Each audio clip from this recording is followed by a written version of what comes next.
நேயர்கள் வணக்கம். செய்திகள் வாசிப்பவர் வசந்தி இளங்கோவன். முதன்மை செய்திகள். மறு ஆய்வுக்குழு அறிக்கையின்படி நிகர்நிலை பல்கலைக்கழகங்களின் தரம் சீரமைக்கப்படும் என நடுவண் அமைச்சர் கபில் சிபல் தெரிவித்துள்ளார்.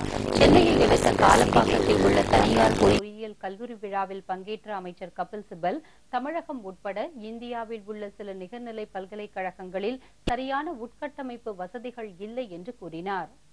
Sir, the report has come. Let me look at the report. I just come back from the United States. Once we look at the report and see what we are to do in the future, we shall put it all in place. மறு ஆய்வுக்குழுவின் அறிக்கையின்படி நிகர்நிலை பல்கலைக்கழகங்களின் தரத்தை உயர்த்த நடவடிக்கை எடுக்கப்படும் என்றும் அடிப்படை வசதிகள் இல்லாத பல்கலைக்கழகங்கள் மீது நடவடிக்கை எடுக்கப்படும் என்றும் கபில் சிபல் தெரிவித்தார். இத்துடன் செய்திகள் நிறைவடைகின்றன. மீண்டும் செய்திகள் காலை 10 மணிக்கு. வணக்கம்.